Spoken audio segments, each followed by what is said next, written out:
Assalamualaikum warahmatullahi wabarakatuh. Selamat sore teman-teman, jumpa lagi dengan saya Anabis Channel. Kali ini kita akan ngobrol-ngobrol santai sambil ngopi tentang bagaimana budidaya lele agar lele kita sehat selalu, tidak mudah mati, dan pakannya terserap dengan sempurna, proteinnya terserap dengan sempurna. Begitu ya teman-teman. Ini tadi habis mandi, lumayan seminggu geledak terus teman-teman, sakit hingga hari ini. Tadi itu sebenarnya mau aktivitas kembali kerja lagi, tapi badan saya belum beneran fit, makanya saya buat istirahat lagi, dan sore ini baru alhamdulillah ngerasa enakan.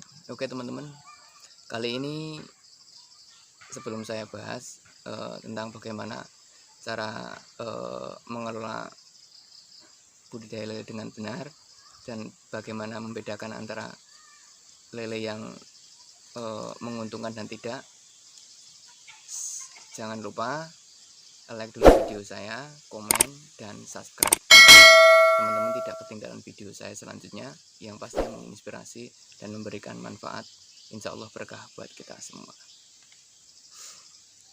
Oke teman-teman, ada yang perlu diketahui, manfaat lele puasa ternyata tidak hanya kita saja yang dianjurkan untuk puasa ya teman-teman. Lele pun dianjurkan untuk puasa. Fungsinya apa?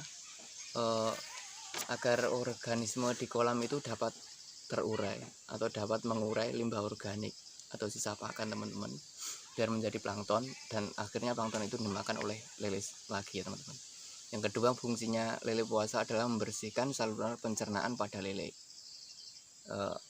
Biasanya saluran pencernaan yang tidak bersih atau yang selalu digenjot dengan makan itu akan mengakibatkan rusak saluran pencernaannya teman-teman, atau bisa juga nanti efeknya mati. Yang ketiga, manfaatnya adalah lele biar dapat memakan bioflok atau plankton yang terbuat dari urean sisa pakan tadi ya teman-teman. Ini bukan dari saya saja, tapi ini saya dapat pengalaman dari salah satu penelitian dari penelitian dan pengembangan Litbang Forum Komunikasi dan Peternakan Mina Panturna di Jawa Tengah teman-teman, yang mengemukakan bahwa lele yang makan 80% itu jauh lebih cepat besar dibandingkan dengan lele yang 100% kekenyangan teman-teman. Perbedaannya salah satunya adalah, simak terus video saya. Perbedaannya adalah yang pertama, lele yang 80% itu cepat besar. Yang kedua, lele yang 80% kenyang itu sistem pencernaannya dapat menghasilkan enzim-enzim sehingga nutrisi tidak terbuang, atau protein, sisa protein ya, nutrisi protein itu tidak terbuang sia-sia teman-teman. Yang ketiga, lele yang 80% kenyang itu aktif bergerak sehingga parasit atau jamur dan penyakit lainnya seperti bakteri-bakteri jahat tidak mudah menyerang ya teman-teman.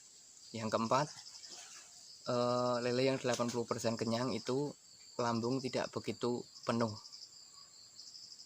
dan tidak mudah memuntahkan makanan saat dia shock atau kaget teman-teman ya, saat dia stres ya. Terus selanjutnya yang kelima adalah pakan tidak banyak tersisa atau terbuang ya teman-teman. Karena kita petani lele, apalagi saat ini pakan yang terus naik harganya, melambung terus, jangan sampai kita memberi makan lele berlebihan yang akhirnya dapat menimbulkan sisa-sisa pakan di dasar kolam yang akhirnya tidak termakan dan terbuang sia-sia ya, sehingga dapat membuat kita jadi rugi ya teman-teman. Yang kelima, pakan tidak banyak tersisa. Yang keenam, hemat pakan. Jadi estimasi 80 kuintal pakan itu dapat menghasilkan 1 ton daging lele ya teman-teman. Terus sekarang yang selanjutnya mau saya bahas adalah lele yang kenyang atau 100% kenyang. Itu kebalikan dari yang tadi 80% kenyang ya teman-teman. Yang pertama, memang cepat besar, tapi di samping cepat besar ada efek-efek lain ya, diantaranya adalah sistem pencernaan kurang efektif dalam mencerna makanan, sehingga cenderung diam, sehingga mudah terserang penyakit teman-teman. Jadi kadang lele yang terlalu kekenyangan itu kan diam, kalau nggak gitu gantung. geraknya kurang agresif sehingga mudah istilahnya ya teman-teman, mudah diserang oleh penyakit. Jamur mudah mengenai sasaran badannya, terus sehingga banyak sekali penyakit lele, dari mulai istilah kayak korengan, jamuran, moncong putih, aeromonas, dan segala macam itu akibat dari parasit atau bakteri jahat ya teman-teman. Yang keempat adalah lambung penuh. Lambung penuh mudah memuntahkan makanan saat dia shock atau kaget.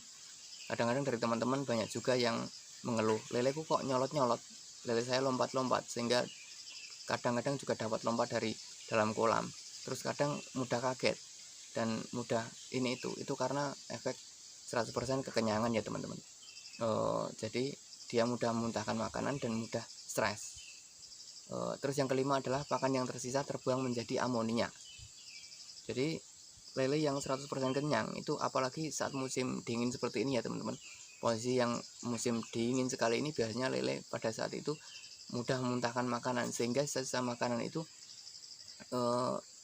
berada di dasar kolam dan menjadi amonia atau racun ya teman-teman. Jadi itu yang perlu dihindari agar air tidak cepat rusak juga, dan lele juga sehat tentunya, dan nafsu makannya tetap stabil. Yang keenam adalah pakan yang efisien. Jadi pakan yang efisien itu maksudnya begini ya teman-teman, estimasi katakan 1 kuintal pakan itu juga dapat menghasilkan 1 kuintal daging, atau 1 ton pakan dapat menghasilkan 1 ton daging, begitu teman-teman.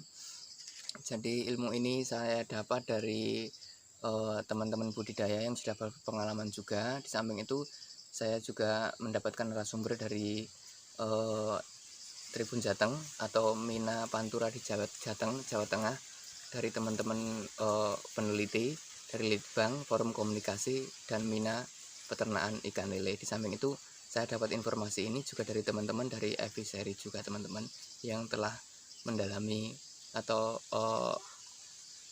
bagaimana teman-teman, atau yang telah uji klinis, atau istilahnya piye yo cara ngono, istilahnya mencari rahasianya lah, seperti itu. Oke teman-teman, bagi teman-teman yang kemarin belum paham, lelenya digenjot, pakannya full, dikira biar cepat besar, hari ini jangan ya teman-teman, beri pakan yang seperlunya aja. Kalau bisa 80% setiap 1 minggu sekali dipuasakan, biar membersihkan pencernaan di dalam perut lele. Oke teman-teman, sekian dulu video saya, semoga bermanfaat bagi teman-teman semua, dan jangan lupa share, like, komen, dan subscribe. Subscribe gratis ya teman-teman. Dengan subscribe Anda mendukung channel saya untuk membuat konten-konten yang lebih menarik, dan pastinya tidak akan ketinggalan informasi-informasi yang menarik, yang menginspirasi, dan insya Allah bisa berkah buat kita semua. Subscribe teman-teman ya. Oke, assalamualaikum warahmatullahi wabarakatuh.